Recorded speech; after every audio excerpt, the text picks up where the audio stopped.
please pronounce your name correctly for me? Correctly, that's right. Well, correctly Yeah, to you. yeah, of course. My name is Tomaso de Luca. All right. And to me, that's rather obvious where you're from, but could you tell everybody where you're from?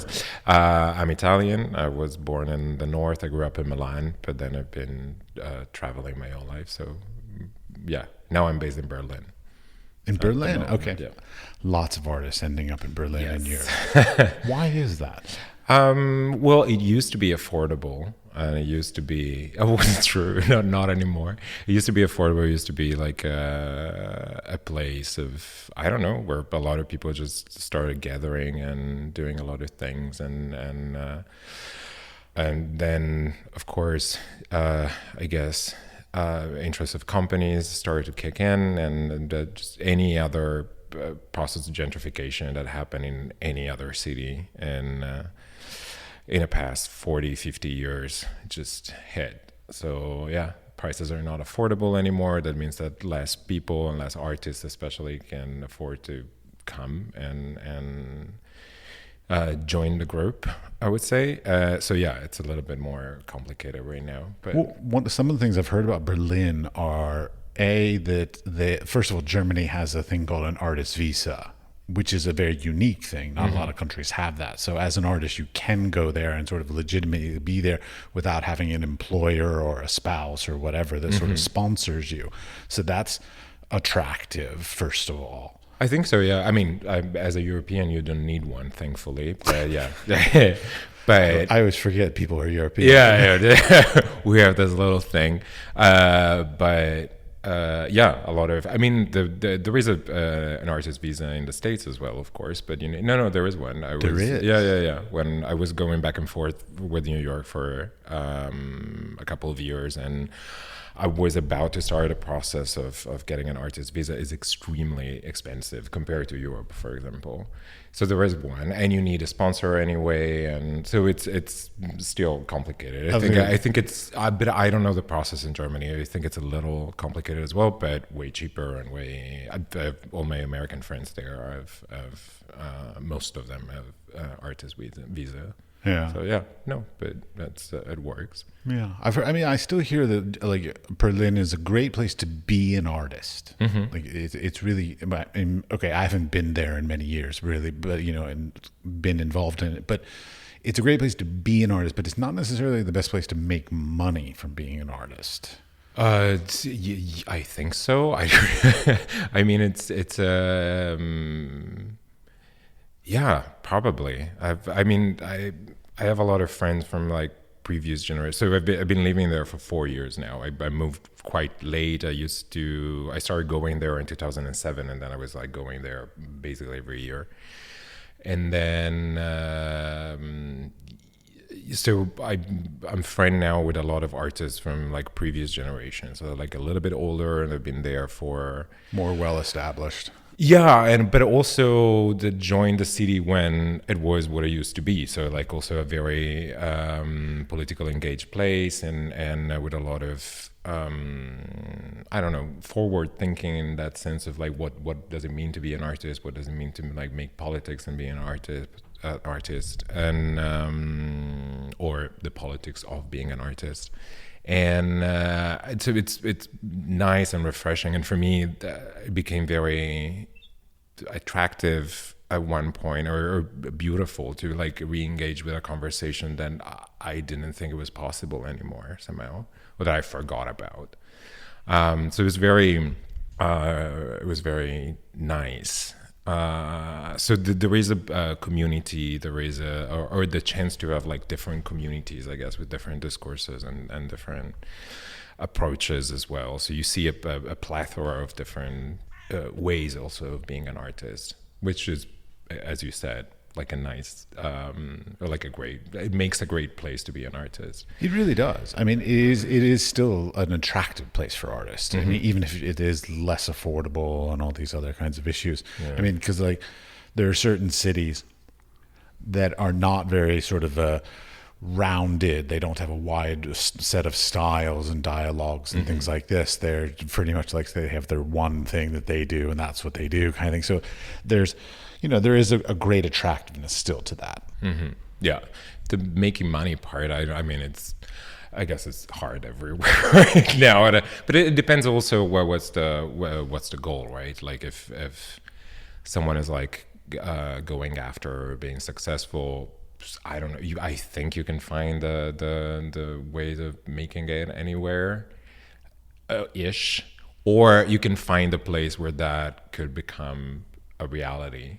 Well, one of the beautiful things about being an artist these days versus even 20 years ago is that, like, quite honestly, you can live anywhere, but then do things like what we're talking about here today, like a festival, or do an event or exhibitions around the world. So, like, you can choose to live wherever you enjoy living, and then basically, present your work, sell your work, whatever kind of format you want to do it in, anywhere. Yeah, I think the structure of where the cities were the centers of a political, artistic, cultural discourse is it's shattered.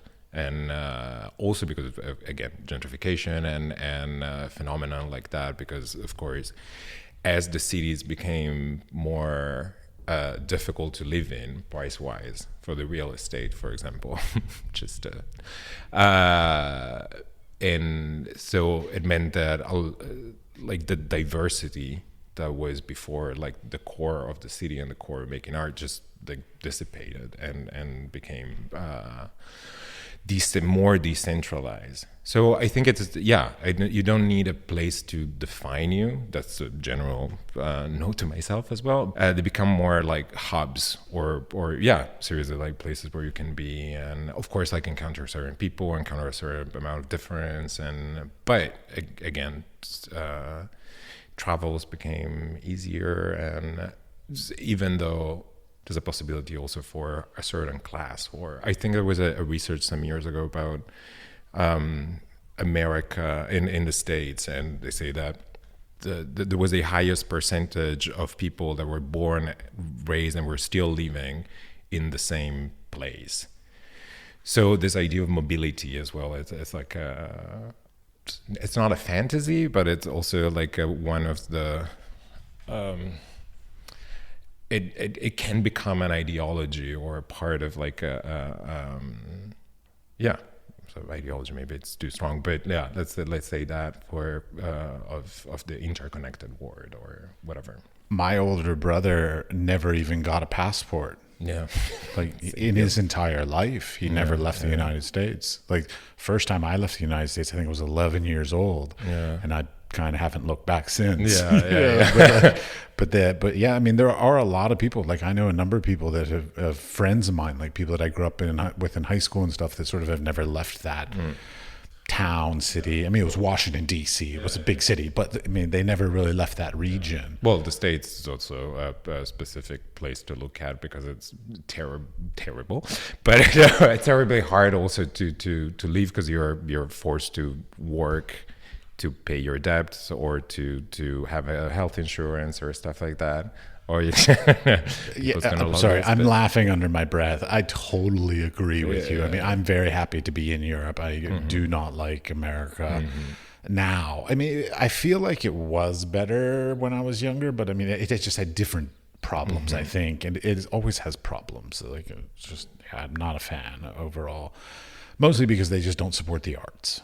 Like, period. Like they just don't give a shit about the arts as a whole. There's a very much a class divide. You know, there's the blue chips and they do very well, and then there's the local craftspeople and they do very well. But the whole middle class of sort of like of artists are fighting tooth and nail just to make a living, and it sucks. Yeah. So I'm happy to not be there. Likewise.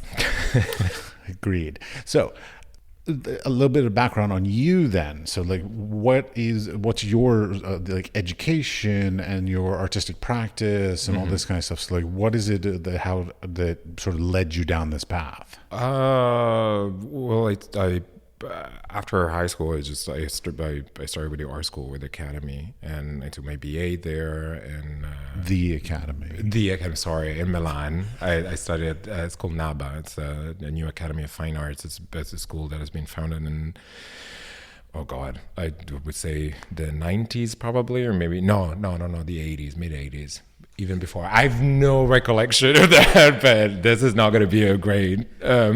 When you said like Sponsor. a thing in Italy, I was thinking you were going to say like the 1700s or something. No, absolutely no. It was pretty new. Than unfortunately a private academy, but it had like a broader spectrum of artistic practices all in the same course, because the other, like the public academies had, and I love public school in general, so it was like also a weird thing for me to like switch and go to study privately for 3 years. But they had the public school at that point had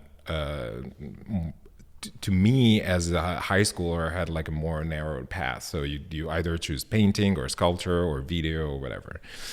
And I didn't know. I studied a little bit of art history when in high school, but then after that, I had no idea what it even meant. Do you know what it means now? Absolutely not. Okay, I was just wondering. But it was. So in my eyes was like a much broader I don't really like pool to explore somehow. But yeah, so I studied there, and then at the end of the BA I was already starting doing like shows and residencies, so yeah, it was going great. And so yeah, I left school. I mean, I had my degree, and then I stopped studying somehow, or I kept studying by myself. Say like, I don't need the system. Yeah.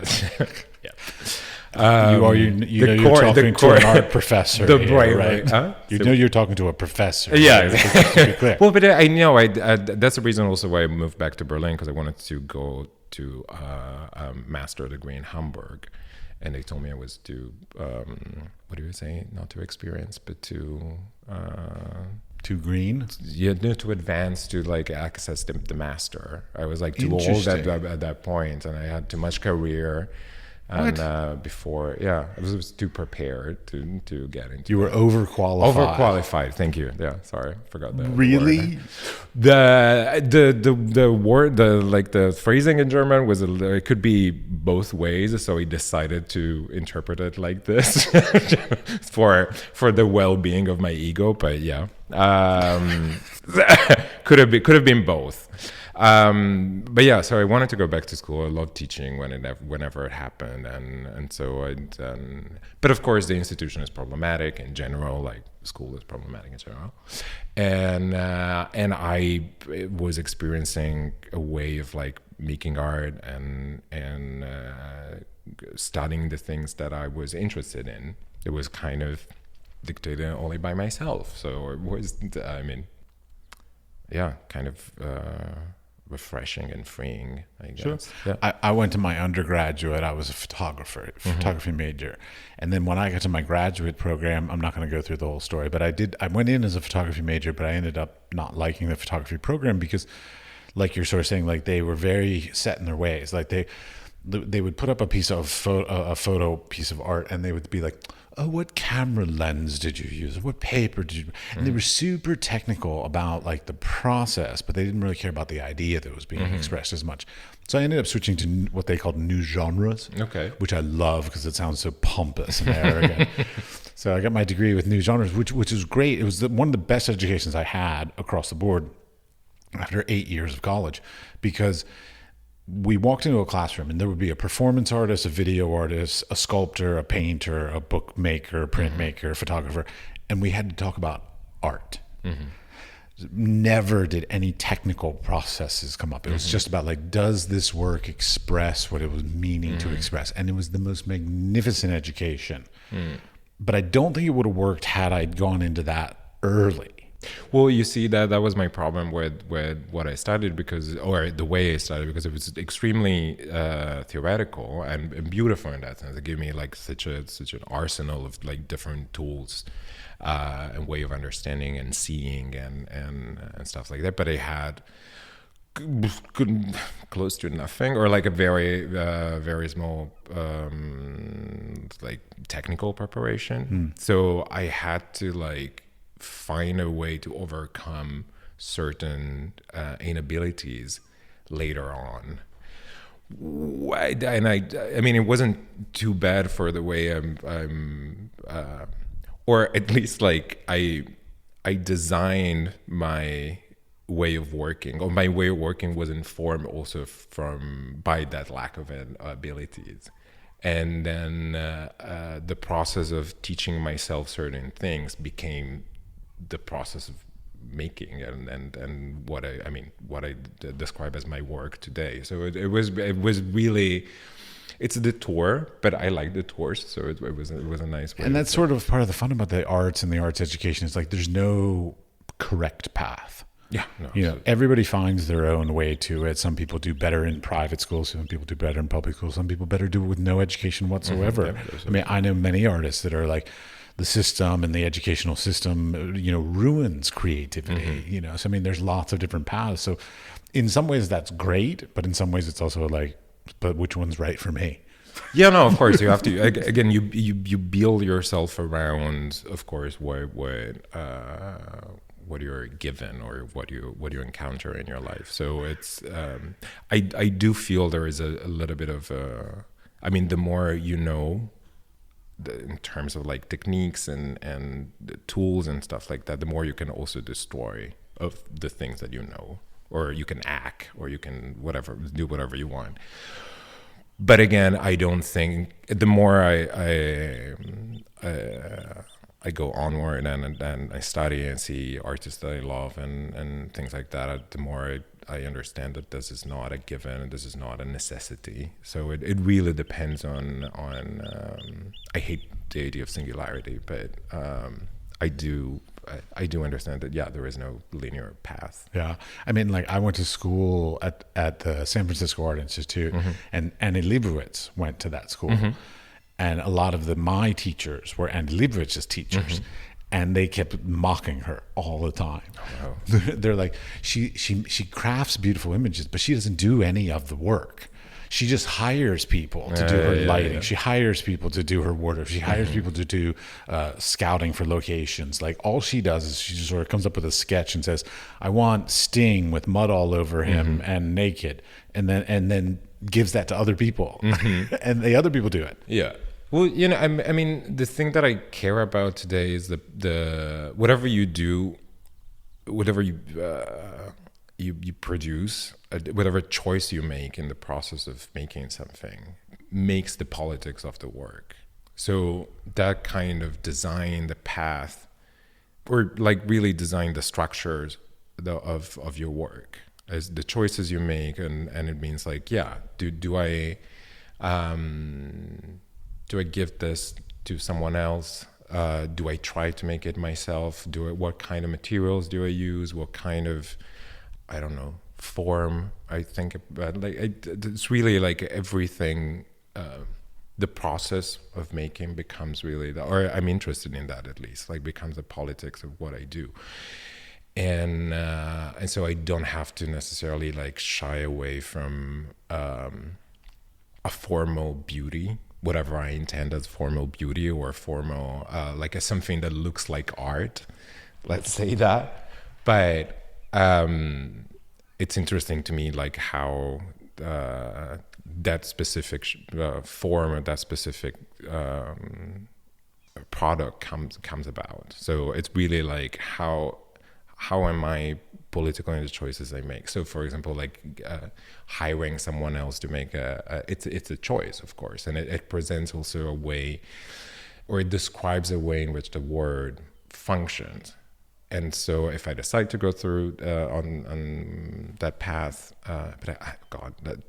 when I say some stuff like that, I'm always thinking like, oh, it seems like I'm criticizing the artist right now. I'm not. It's just like what interested me, or it doesn't. But yeah, I think there's a way of making those choices, kind of like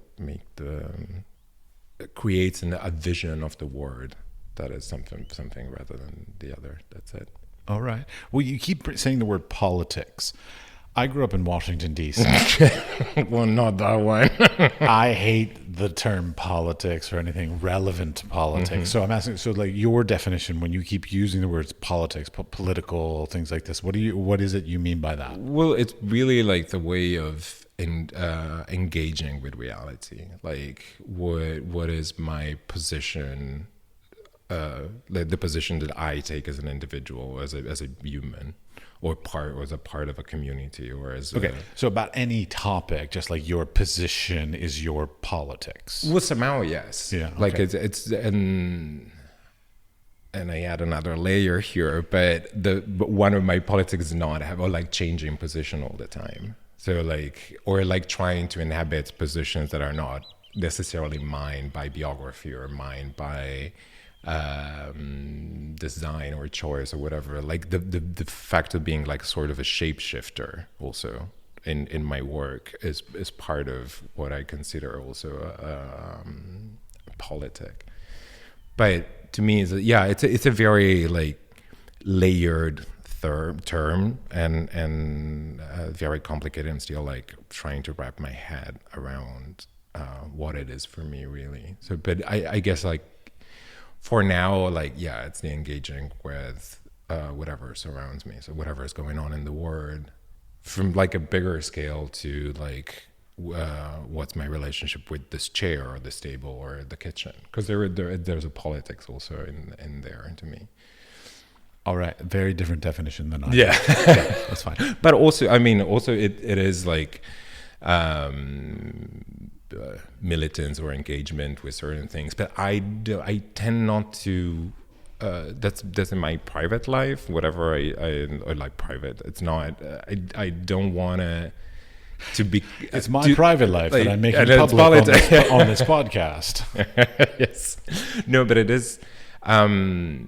It's not necessarily like talking about a political topic. Right. This is not what politics means for me. Yeah, because for me, you have to understand.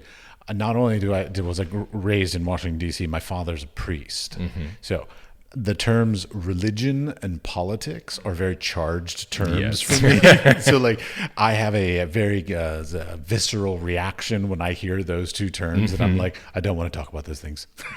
Literally between the rock and a hard place. Yeah, I know. Like they're the two topics most people love having passionate conversations about, and I'm just like, fuck off. Like, seriously.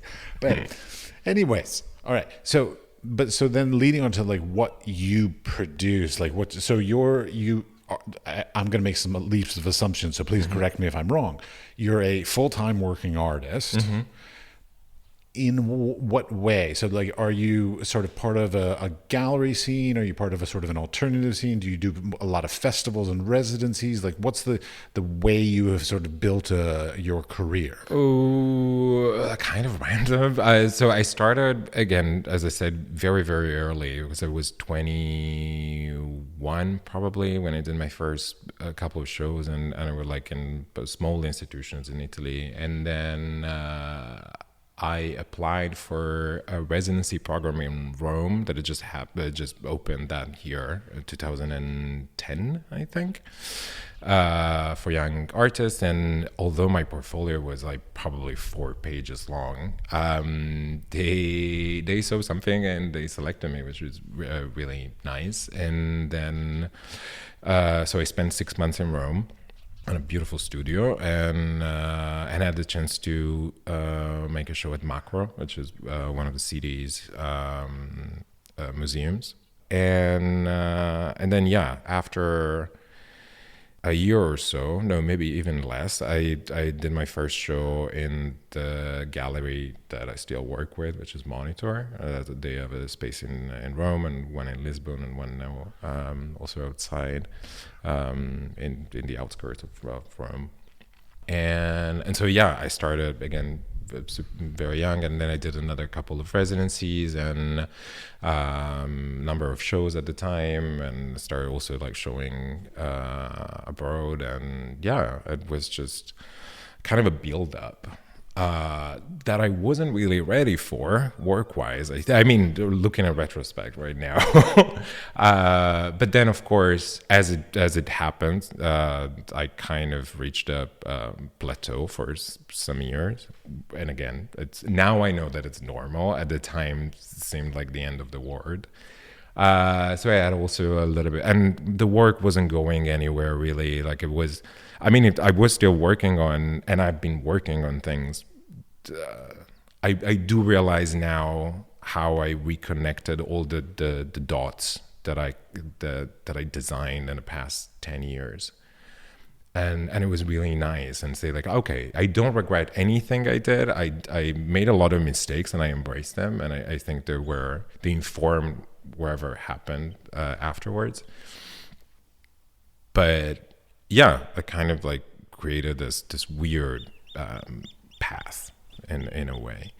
And then in the past few years, then I moved to Berlin, and I thought like, oh, maybe I should take a master in Hamburg and study German. I don't know, try to get a PhD one day and teach, and then, have like a more stable income or whatever, because it goes up and down, and when it goes up and down, it's also I wasn't really producing a lot of things, so it was difficult to leave as a full-time artist. And then I was shortlisted for the Maxi Bulgari Prize, which is Maxi is I guess the most important prize in Italy for contemporary arts. Congratulations. Thank you. And I also won that, which was also very nice. But then, I'm selected for the Quadriennale the same year. So in the past couple of years, despite the pandemic, I worked a lot. I was very, it's really nice with the consciousness and the maturity of like being 34 now or something. I was going to say maturity of you are so young. Like what? But anyways, maturity is an attitude, not an age. I understand now. But so how did you get connected to LIAF? Well, I met the curators, Francesco Urbano Ragazzi, 10 years ago now.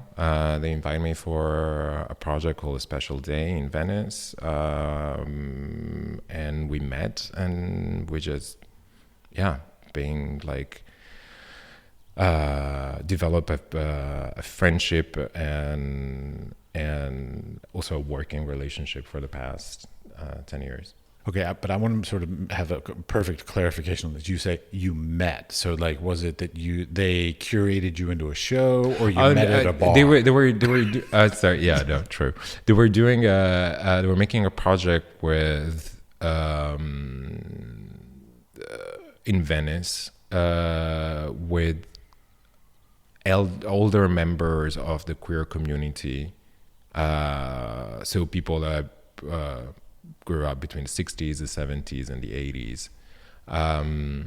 Wait, people grew up like that. They had their. So you're calling me part of the older generation? No. The non grew up not where they weren't born in that era, but they were like 20, let's say, when during the 70s or stuff. That's good background. It's fine. Just say, did I say that? No, not okay. Quite, not no, quite. But really, they were like in their late 60s or 70s. There was like probably a that's great. older I am gay not man. that yet. Yeah, that's fine. See that way. Yeah. Remember, English is my second language. So if there is a Freudian slip, it's not. No, it's okay. It's my sort of like anxiety. I think of just feeling like I'm getting old and I'm projecting onto you. Of course, no. Has nothing to do with what you're saying. Sorry, coming to an age in the 70s. Yes, that doesn't make it better. Yeah, age. There we go. That's a good one. See, I was born in the 70s. Yeah, no. See, it's a problem. No. It's a language barrier, it's not fine. a. But well, your English is magnificent if there is a language barrier. But yeah, okay. Go ahead. Thanks. So they were curating this workshop with 4 or 5 young Italian artists, and like kind of being connected with this older queer people. And we had a lot of like meetings and screening of movies and discussions. And I was like 1 or 2 weeks. It was really intense and beautiful, and we had we really had a lot of fun as well, and so that's how we linked for the first time. And then again, throughout the years, we developed a really strong friendship, and we respect each other's work so much, and we worked again together for several occasions. So, and now they invited me to take part of LIAF, which is beautiful. I'm really excited about this. Had you ever been to Norway or known anything about Norway prior to this invitation? First time. So yeah, very, very first time. Any initial reactions to the experience of being in Norway? Well, and I should be clear, Northern Norway. Yeah, exactly. Because I was about to say it's not Norway. It's like it's not Oslo. It's the end of the word. Similar. I mean, it has been a little overwhelming in a good way, because it's such an extreme place. I think a lot of people would say that probably about here, but it is. But it's very fitting. Yeah, I mean, extreme is a good thing, because the temperature fluctuation, the geography, like everything about this place is like. Yeah, we've been here for 5 days. I haven't had a moment of darkness for. The sun hasn't been setting, and has that affected you? Yeah, immensely. I think now I'm a bit better. Like today's day 5, I guess. Mm-hmm. So I'm now the second day I started talking to myself, and I had to like put my mattress underneath the table, so I had a little bit of like shade and darkness, because otherwise I was going out of my mind. I had an eye shade I could have lent you. Yeah, I don't know. Like the curtains were really protecting from. Well, if you need an eye shade tonight, I have an eye shade. It's fine. I mean, I'm done now. Like I can't live like this, I guess. But yeah, it fucks with you a little bit. I find it amazing. I hear lots of stories about people saying that. Like me, I was fine. No, fine. Okay. No problems. No, good for you. No, as a matter of fact, I found the beds to be shockingly comfortable, even, which is, it's really not that they're comfortable, quite honestly, but in comparison to the place I was staying in Iceland, extremely comfortable. That place was not comfortable. Optics. That's it's all a matter of perspective in this case. But I had not. Everybody's been warning me like, oh, the sunlight. I have no problem with the sunlight. I think it's really great. I mean, if anything, it gives me a little more energy, because it's sort of like there's still daylight. It does, but I don't know. Like the second day, I crumbled, and I was like, I was talking to the sun. It's like, you have to leave me alone. I cannot do this. Like it really like it seems like you don't have a place to hide. And you're even on the side of the house at sunrise, so like it's not even directly in your window. And I chose it because of it, and it didn't work anyway. So yeah. No, but it's really beautiful, and it doesn't. I don't know. It stunned me how, I don't know, humans decided to settle here to begin with, I guess. But at the same time, like, I was just like, we were driving the other night around midnight, and still a beautiful light, and to go see the permanent installation of the work by Dan Graham, and it's really something else. It's really like, I've never seen a place like this. So I'm really glad I'm here. I'm really glad I'm experiencing Norway through this weird I access. realized today that I didn't even notice until suddenly I needed to do it was I haven't touched a light switch in 5 days. Yes. I haven't needed to turn on a light. There's so much natural light everywhere. Yeah. I literally have not touched a light switch. And I'm like, that's fascinating. Because like if I want light, I just open the window. Yeah, absolutely. And every direction, there's light everywhere at all times. Well, I guess you turn the switch on in October or November, and then it stays on until February or March. And because of course, you have the opposite in the winter. You don't touch it again until April. Yeah, it's just sort of a little observation that I was like, I have not turned the light on at all. No, it's really fascinating as in general, and I knew because some years ago I was interested in a project that concerned northern Sweden, and yeah, so I studied a lot, well, not a lot, but a little bit of the history of this area and this parts of the world. So it was also nice to like come and see the things that I've been reading about and see like the actual history that went through here. And yeah, it was really fascinating. All right. So then moving on to LIAF in particular. So you were invited to be a participant in this. You have actually done multiple parts because you did an exhibition in Venice as well, which is sort of like a pre-exhibition for LIAF. So sort of like, how did you do that project? Okay, let's just start with that project, and then we'll go on to the other one. So you were given the opportunity to do this exhibition. Did you have a proposal that you sort of walked in with, or did they just say, hey, we had this great opportunity for you. What can you do here? Like, how did that process work? Well, Francesco were already thinking about doing multiple chapters for this biennial, and I think one of them was featuring Venice for sure, and kind of connecting these two weird archipelagos, right? Like, and of course the project would have been during the other biennial, which is the historical biennial, with a capital TH. The other that will not be named. Yeah, exactly. But it's in Venice, we can say that. Yeah. No, but it's so the idea was also to create this first chapter, this opening, the pre-opening in another archipelago of islands. And so they wanted to start with this two projects. So one by Pauline Courrier-Jardin at the women's prison, and me in a collector's house, and in partnership with Casa Chiusa by Paolo Clerico. That's a space in Milan. And I love how you're just like rolling through these names like I should know who these No. are. Just like I know. I'm just putting it for the records. Okay, for great. the records. We did a site visit. I define myself as a sculptor, so someone who works with sculpture but space and architecture mostly. So I guess, my understanding of the word goes through like space and materials and again the politics, whatever that means at this point. Sure.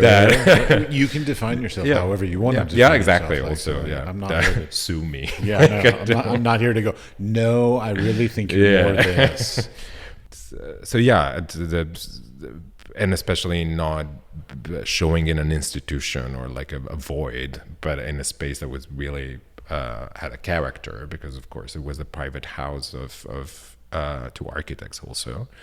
It was redesigned by them, so it had like a lot of influences, and it was really like a product of the will of like these two people.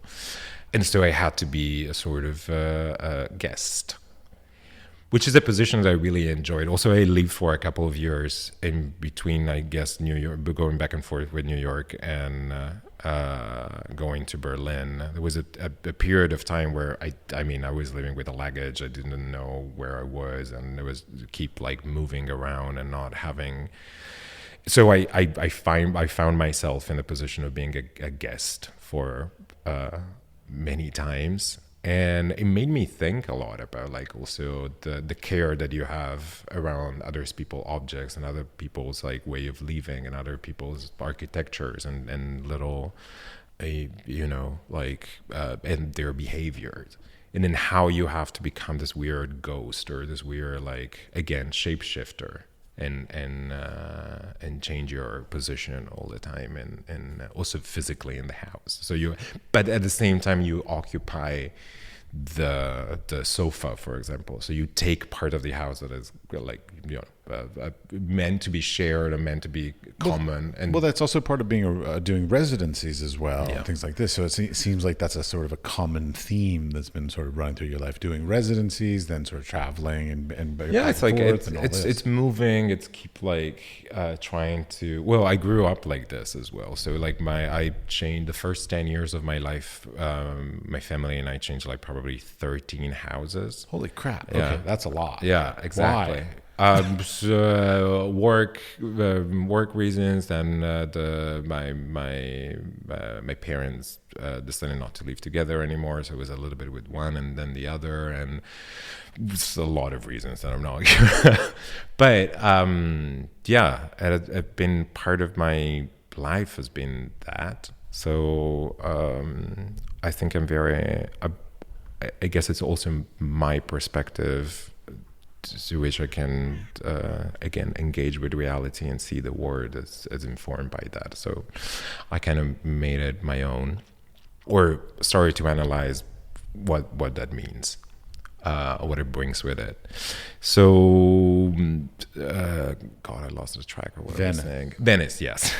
So yeah, entering in a space and like finding myself as a guest / ghost in this space. But at the same time, I wanted to make, again, I've been working on architecture. I've been working on like how to describe an architecture that is not stable, that is not fixed, and it's not, it has no rules in a way. And art allows me to do it, of course, because there is no need for architecture to exist in the way it exists when you see it from the perspective of art. So it doesn't have to be fixed, it doesn't have to be stable, it doesn't have to be a number of things. I guess you can do it as an architect as well, and just too dumb to. I was going to say, I'm questioning whether or not I should debate that topic or just let you slide on it, but I'm going to let you slide. Okay. We can talk about it probably more in depth, but. So it's the experience of going there and having this at least baggage of thinking about architecture and space and things like that, and we did the first site visit, and then we went out and we were walking back to the train station, and I was like, I was just thinking about Home Alone the whole time. So I was thinking about Macaulay Culkin, like making this whole like self-made traps to defend the house. And so I kept working on it. I just had this idea of, or like this feeling of also being trapped probably by entering in that space. So I didn't know. I thought about Macaulay Culkin, but at the same time, I was the thief in that in that scenario, or I wasn't defending anything. It wasn't my private house. It wasn't, but I was an intruder in a way. Well, but you're defending the idea of privacy in private homes. Well, quite the opposite. Okay. No, I mean, okay, I wanted to like, this place. It was like, of course, again, it's a house of two collectors, so it's very. It's very coded with a certain number of visual hints that let you know what your place should be in the house, or what your behavior is, or what you're expected to how you're expected to behave in a space like that. And I kind of didn't want to do it. That is such a polite way of explaining that. Like, right? Well, you're broadcasting this. So. I know. And the thing is like, while you're saying that, I know exactly the kind of place you're talking about. But I'm not sure. I don't know what the words to explain that. Even impolitely, I don't know what the words to explain. I mean, it sounds like it's a elegant, refined, and probably very controlled environment, let's say. Yeah, but I mean, the space around you tells you how to behave. We are designed, or like where you grew up, and the more information we have, the more we learn how to. Sure, you walk into a boardroom, you have to act a certain way. You walk into somebody's kitchen, you can act in a different way. Absolutely. Exactly. Yeah. So it means that everything, again, shapes you and puts you in a position of either power or lack of power, control or lack of control, and etc. Well, that's life. Yeah, exactly. But I wanted to work exactly on the things that might be, or like how dangerous this thing can be, or how dangerous I can make it. So yeah, the work on traps kind of developed and from there. And then I remembered when after having this thought about, or like this remembers of like Macaulay Culkin, that I know is a very like Very pop culture. Pop culture, yeah. Yeah. But I remember a piece of news from 2019, I think, in Philadelphia, where a real estate developer entering a property that they bought. I think it was in the neighborhood is called Angora, and it's part of like this southwest Philadelphia, I think. Which I think I used to buy drugs there. Yeah. Okay. Yeah. Same. And it's a place that have been from the 80s on have been started, or like it has been started a process of gentrification there, because of course with these crazy laws that you have in the United States, the municipality managed to kick out Black and Latino communities that were in America. Yeah, crazy, right? That's shocking. Yeah, insane. And then now it's seeing a second wave of gentrification because apparently, and there is this phobia on the East Coast, especially about the water rising, the water level rising, and the fact that it's going to destroy or submerge at least part of the cities on the coast. So Washington is one of them, and Boston and New York, of course. A lot of people are buying properties in Philadelphia because it's I don't know where you all are getting this story. This is like the third time I've heard this story since. Like, I think this is some myth that Norwegians have made up about America, because like my parents literally live on the beach. And they don't give a shit. Okay. Like nobody cares. I mean, sure, everybody's sitting there going, "Oh, the ocean levels are rising, our beaches are going away." But like, it's not going to happen in the lifetime of anybody that's alive right now. So like, people are not that afraid in America. Well, I don't know, because I mean, it's an information that I gather from the news and from the American news. So yeah. I mean, I don't know if it's like the internet. You're saying it was the internet, but it was the factual. Yeah, internet. well, I mean, that's a voice at least. But I mean, it's an interesting idea. But yeah, but I mean, the fact is there is a second wave of gentrification in Philadelphia right now, for sure. Like the prices are rising. I totally agree with. I understand the whole like fear of being near like underwater Washington D.C. I don't see that. But I do, yeah, but I'll try and find the I would love the to see that. Yeah. No, I think it's in my computer somewhere. So I will put a link to it in the show notes for this episode. Okay. So, yeah. Okay, but let's get back to something else. So, like, I want to know, like, some of the sort of practicality of how the Venice exhibition came about. Time frame, logistics. Like, did you visit there? Did you make the work on site, or did you make it somewhere else and then like bring it there? Like, what was the process? How long did it take from like first idea to site visit to installation? Well, that's the thing. So we started with. I mean, we started with a site visit, and it was probably August. I can't remember. It was the summer 2021. And then so I started thinking about traps, and then I remember at one point, I think during the fall, this piece of news about this real estate developer going back to his house and almost getting killed by a trap, right? That was set by someone. And nobody knows, because the property had been abandoned for a while. Probably some drug dealer that used it as a spot. Yeah. And so this kind of information sparked whatever happened afterwards, because of course I was super fascinated by this thing, and because it's like it's such a nice. There's so much. Nice is not a good word, but it's such a. It embodied for me. We're talking about traps. Yeah, exactly. Damage, and then it was nice. Yeah, exactly. I'm twisted, but it was extremely violent, because it was a crutch attached to a cable system that activated it and it worked as a guillotine, because at the end of the crutch there was a huge butcher knife. attached to it. That was supposed to like basically almost behead someone.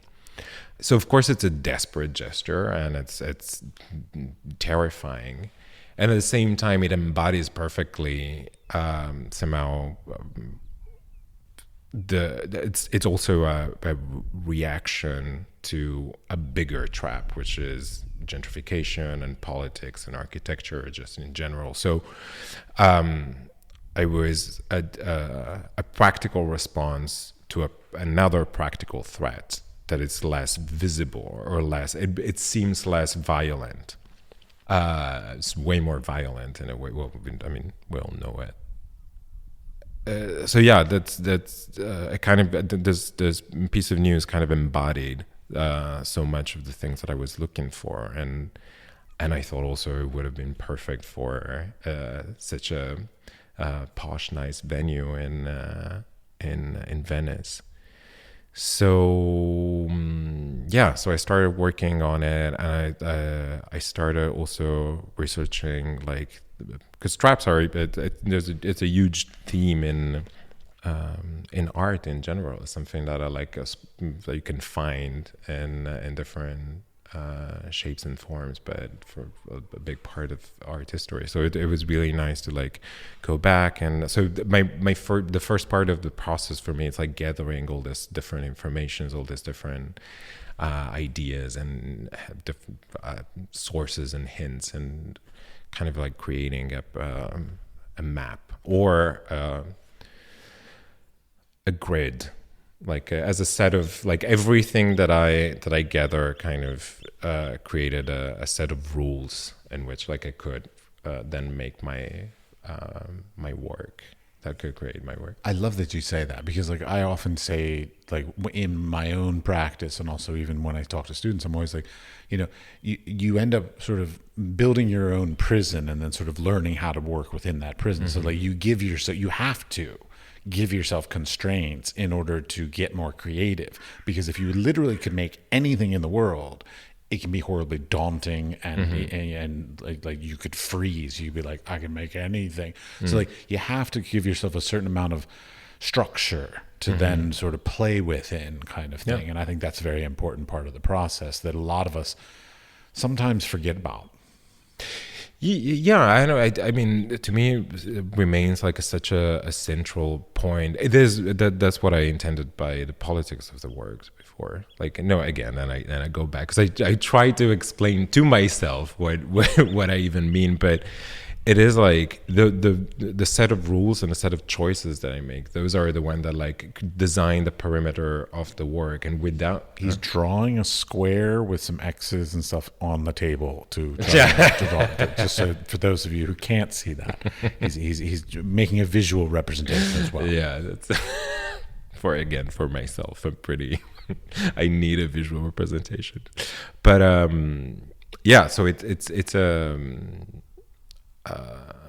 kind of it's so necessary for me. Like the more the grid is well designed, the more fun I can have afterwards. So like the more the work can overcome the grid and go somewhere else and do something that you weren't expecting even before. So giving a lot of attention on that, to me, it's extremely important.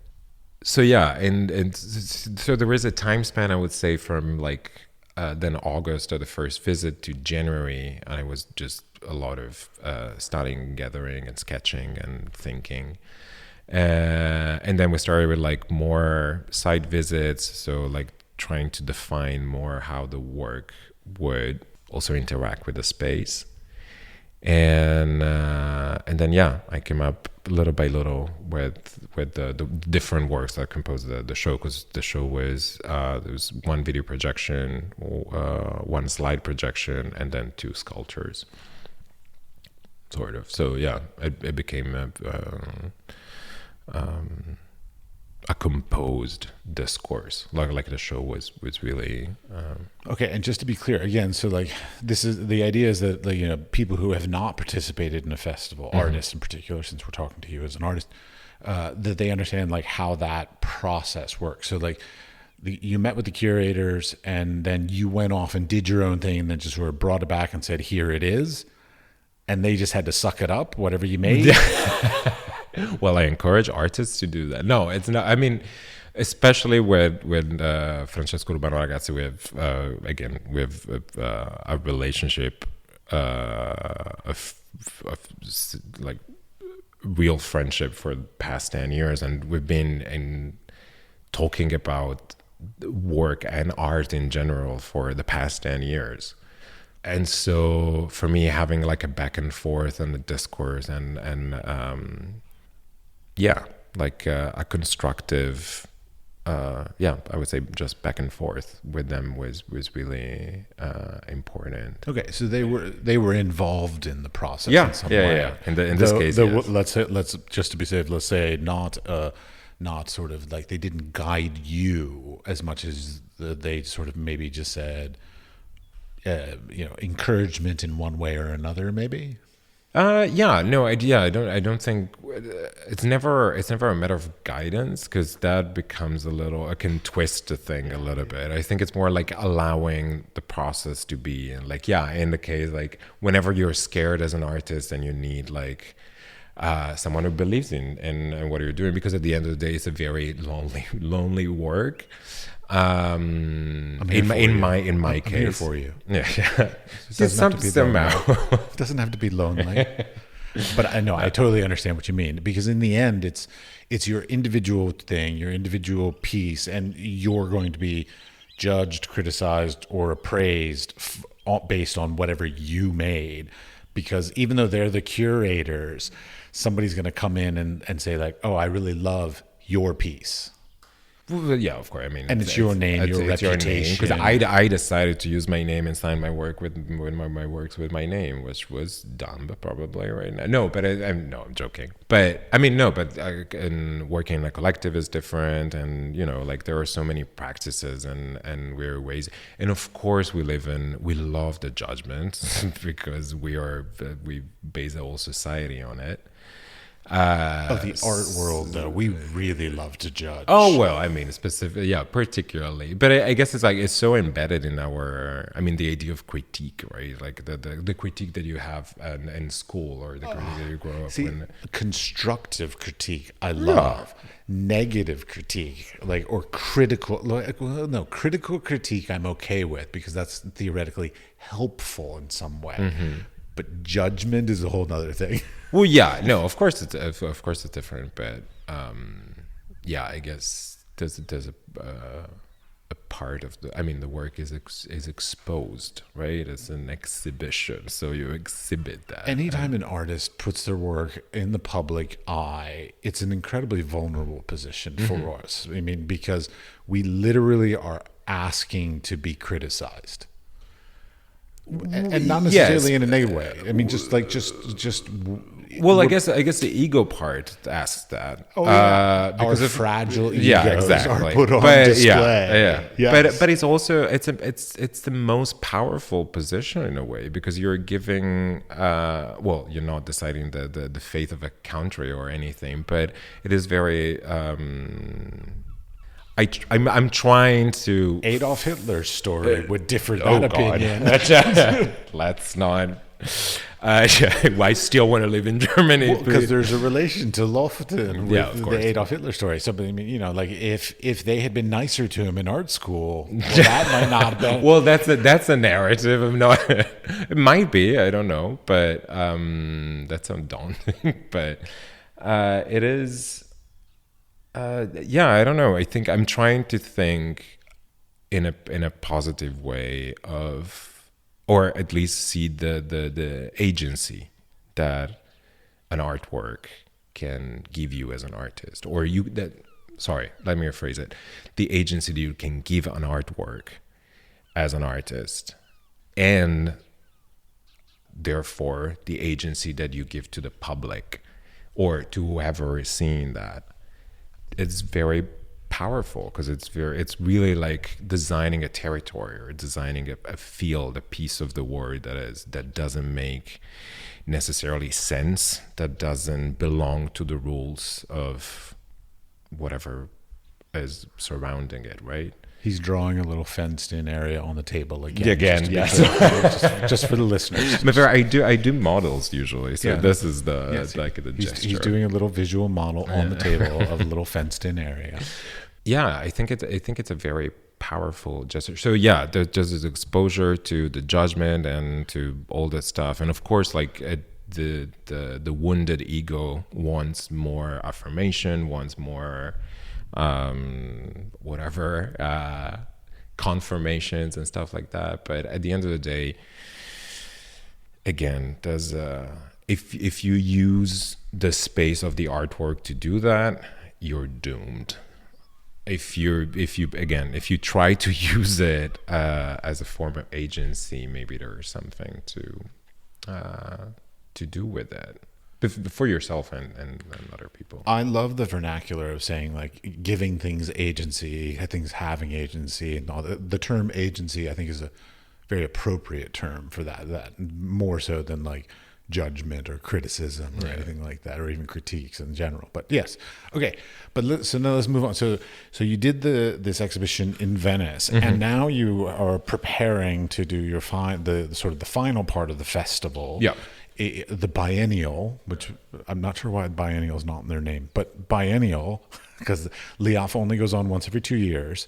So the first question would be, is there any relationship between the work you did in Venice and the work you will be doing here in Lofton?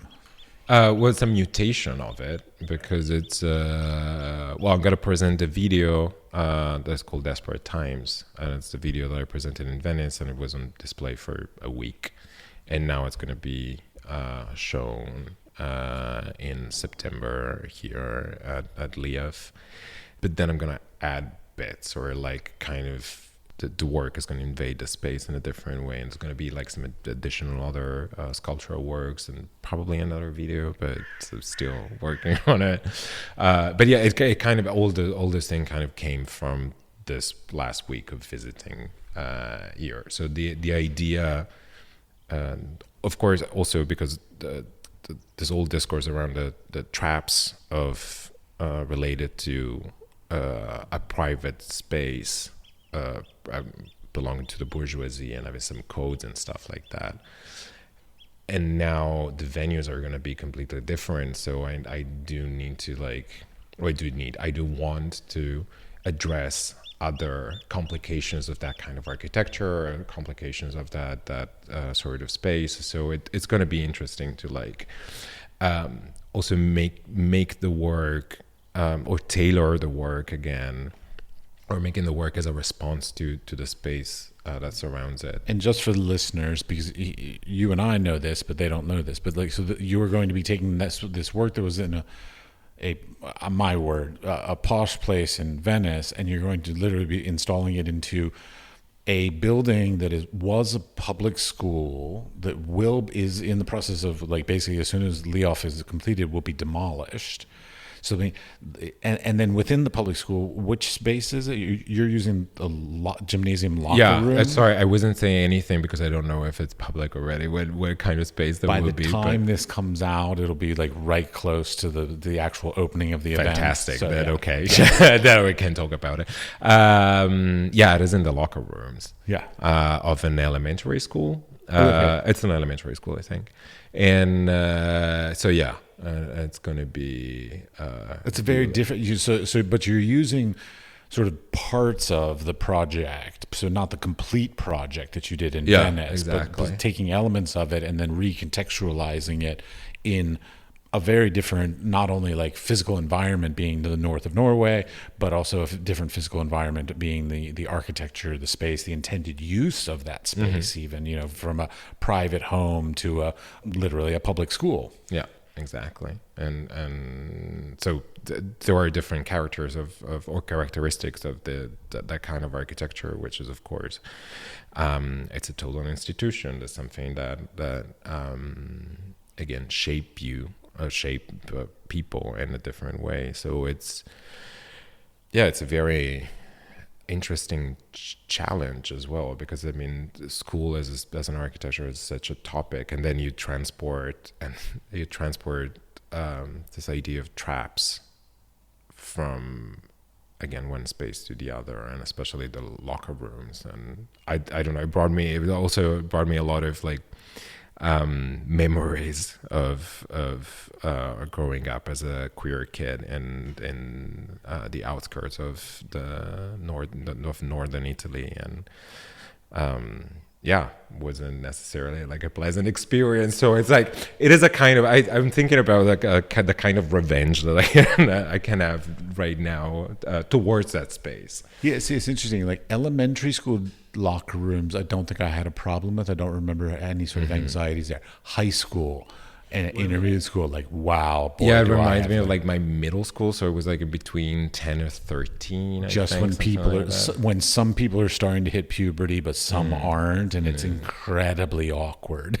Yeah, I mean, it is a charged space, and as well, of course, it's divided by gender, because there is the male locker room and a female locker room. And I'm sorry, wait, do you know of places where locker rooms are not split by gender? My dreams. Okay, I was like, but yeah, no, it's no. I of course, like there's again, even that separation of gender is an institution and gives you a good idea of what culture does. And so it's extremely interesting to take over this place and making it whatever I decide to make of it. Well, and that's also something it's interesting. So, okay, in Venice, I believe if I saw it correctly, you had it on monitors of some sort, like television screens. No, it was projected. It was a rare projection. Yeah. Okay. Usually, yeah. So the question is, so you're now transferring it to a new location with a different context and potentially even a different read of the whole thing. Mm-hmm. How is the actual sort of installation and the presentation changing in any way?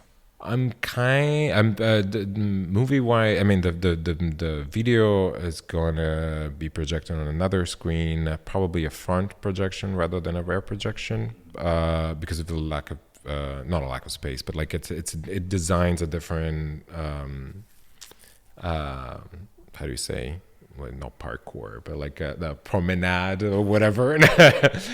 Parkour, yeah, that's great. No, promenade, yeah, like a walkway, around the work. So it it changes slightly, but it's going to stay pretty much almost the same size even. So I'm gonna preserve sort of the outlines of the work in general, and I'm pretty excited to see that, because again, like seeing all this, the video, especially the Desperate Times, is a kind of it detached itself from the piece of news about Philadelphia, and it's more like a series. So sorry, step back. Working with videos right now in the past couple of years was a turn that my work took, even though like I started working with, or I am a sculptor, so I work with sculpture and I work with objects, meaning that I started at some point to make architectural models of things, and because I could film them in my studio, it didn't require a lot of space. It was very fast. Was this a pandemic thing or pre-pandemic? Well, pre-pandemic. Okay. Because it's a perfect pandemic thing. Well, I mean, there was so this thing started with the work for the Maxi Bulgari Prize. So A Week's Notice that's been like displayed there for the first time. So I started working on it in 2019, I believe. And it's a work about the gentrification of AIDS. So what happened after during the AIDS crisis in the 80s and 90s, and the gentrification that followed. So I was working on the relationship between, which has been one of the themes in my research and my work, the relationship between malady or sickness and architecture, for example. So it's doing that, and then and again, I moved to Berlin a year before. I didn't have a lot of money. I didn't have a studio at the time, so I had to like produce stuff, and the space at Maxi was huge as well. So I didn't know what to do, and out of necessity, this process of creating models that were like copying also some of the movies or like some scenes that I couldn't afford buying at the same time from Getty Image or like whatever. I couldn't pay the copyright, and then remaking them was the logical kind of solution to it. And it opened this whole line of work for me for like really working with objects, and then like kind of create a translation of the object where movement was involved as well, which is extremely interesting. And it allowed me to be so comedic and both like ironic and dark at the same time. It was really eye-opening for me. So, and we stopped filming that work the week before lockdown. Good timing. Yeah, good timing, really. But then, yeah, after that, it kind of this sort of practice kind of stayed. I really enjoyed working in the scale. I really enjoyed the whole process, and also working with other people as well. So I feel less lonely than what I was saying before. And then the video in Desperate Time is a collection, let's say, of different traps, but without a maker and without a victim. So it's just the functioning of the trap itself. But does a trap have a function if there's no maker and nobody being harmed? Well, that's the question, right? It's like and the trap becomes a portrait and a self-portrait at the same time, and it becomes this ironic version, sadly ironic version, or of the environment of the victim, and then it interacts with the intentions of the hunter or whatever you can call it. But it is a very interesting place, and if it's left without a real function, so they work. So the trapdoor opens, the anvil follow like in a Wile E. Coyote almost kind of fashion, and the revolving door keeps revolving, like even something that is not related to the trap imagery that you can have. So it belongs more to architecture. In that context, become a trap as well. I'm always afraid of being trapped in revolving You're right, doors. yeah. Exactly. Yeah. But it's a form of weird anxiety that we live every day that I'm really interested in. It's really funny to play with it.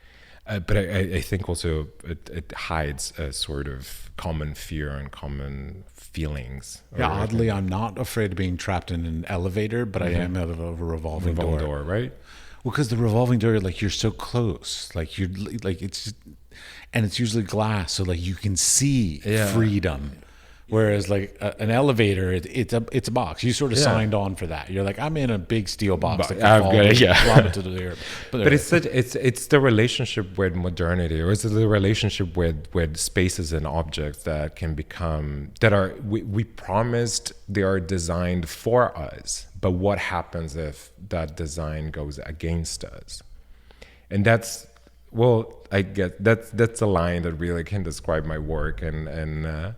That's a line that can describe almost everything. I mean, think of like the internet was theoretically designed for us, but holy shit, has it been used in the wrong way? Yeah, right. You know, credit cards were designed theoretically to make life easier. Were they? I'm not sure about that. Where for whom? It depends. Well, no. I mean, originally a credit card was literally just to be able to go to a store and just have credit and then just pay at the end of the month your bill. Like that's what it was. Like your mom and pop store sort of credit kind of thing. I'm not talking like bank, Citibank. I'm talking like original credit cards. Like your store credit cards, where it was just the one store, you couldn't use it anywhere, kind of thing. But anyways, I digress into American horrible capitalistic issues. But again, yeah. Back to so let's try and wrap this up a little bit. So so you're at this point, it is the beginning of June. The exhibition will be opening in September. What sort of issues or opportunities do you see forthcoming between like now and the exhibition opening up? Well, this site visit right now gave me basically all the other materials to then produce the rest of the work. So I found the material to probably make another video work, hopefully. So let's see if at the time this will air, I will still be there, but I think so. And then the sculptures will be made starting from objects that I found on site. In the school. In the school, yeah. Okay. Yeah, the idea, especially with traps, what I'm doing is really like making sculptures that, first of all, the follow idea of you like how they can be actually used, so they work. And then, but then also, they have, or not they have to be, but I'm interested in doing something out of necessity again, like out of whatever is around you, and then you kind of create you redesign it in a danger, like in a building a machine that is potentially dangerous. Well, but that's just nature of like recycling, reusing things. That to me, and I apologize for anybody in the Lofton area, but like I feel like that's very thing here. Like they are very good at reusing and recycling materials regionally. Yeah, well, in a place like this where everything is difficult and everything has to be really, I mean, it's really something that brings up the word survival, right? Like if you take the wrong step here, you might die. Like the weather is no, seriously. Like if you get stuck technically that's true. Yeah. But come visit the show, is going to be delightful. No, I mean it's a great place, but I mean it's so extreme that everything is really can be dangerous. So like even again reusing or rethinking or doing things with what you have, with the arsenal of tools that you and materials that you have. But as you said, right, like it seemed like making models, for example, or like working with a smaller scale or recycling, it's a pandemic thing, right? Because we found ourselves somehow suspended outside of a word of commodity, a word in which, as you said at the very beginning, right, we could call someone and ask them to make the work for us. Well, and that sort of thing is like, because like theoretically, like, okay, so let's say this festival was placed in Milan. Yeah. You would just go to an art store or a hardware store and you would buy whatever products you need to produce your thing. Here, because of the fact that it is such a remote location, and I want to be clear, I'm not saying that in a negative way. I'm just saying it is, period. It's a fact that you're encouraged to like reuse things, and it makes sense to do that instead of saying, oh, I'll go to the hardware store and buy these things that I need. And in some ways, that's a really great opportunity that you might not have in other cities. Yeah, and of course, I think it brings up the aspect of the spectacle that accompanies art. Right. It's also, if you see like a huge bronze sculpture here, you're like, how do they do that? Right. How much money and time and resources were invested in bringing this thing here or producing this thing here, where everything is difficult or everything is like doing something like this would be my first question. Impossible, yes. Right? Yeah. It's very materialistic, but we tend to think like this, and I think there is a part of the idea of the spectacle of art that relies on that. It's the magnificence of a gesture like that, which is monumental in a way in general. And I think it's a political gesture to rethink art in a different sense, that it's not. Of course, I mean it really the zeitgeist right now in a way. It doesn't, because the 80s and the 90s especially were like another economical boom or the belief of an economical boom, because it wasn't real, but the financial market was very real, and for some, and I think it's still like magic, a bad one, but there's so much it's still a demonstration of power in a way.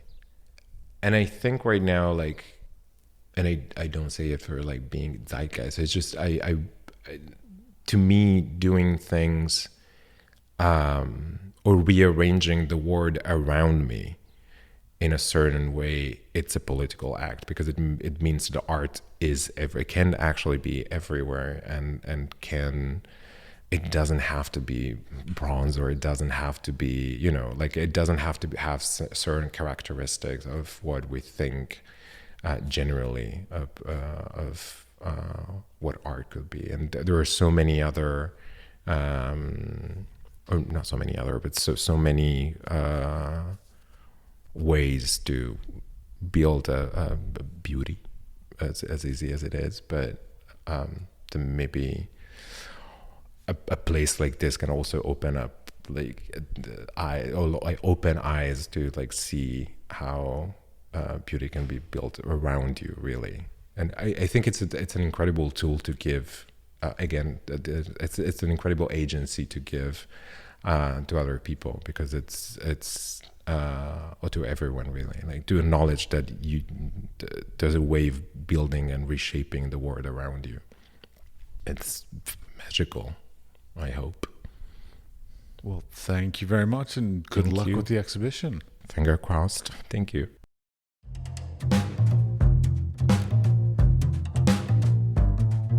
Before you go, we would like to thank you for listening all the way to the end of the conversation.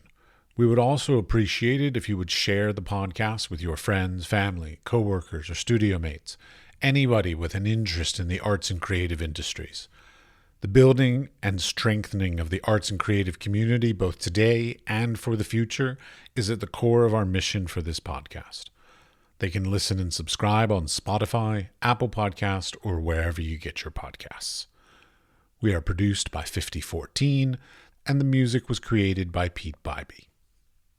The Wise Fool Arts Podcast is supported in part by an EEA grant from Iceland, Liechtenstein, and Norway in an effort to work together for a green, competitive, and inclusive Europe. We would also like to thank our partners Hunt Kastner in Prague, Czech Republic, and Kunstsentrene i Norge in Norway. Links to EEA grants and our partner organizations are available in the show notes or on our website, wisefoolpod.com.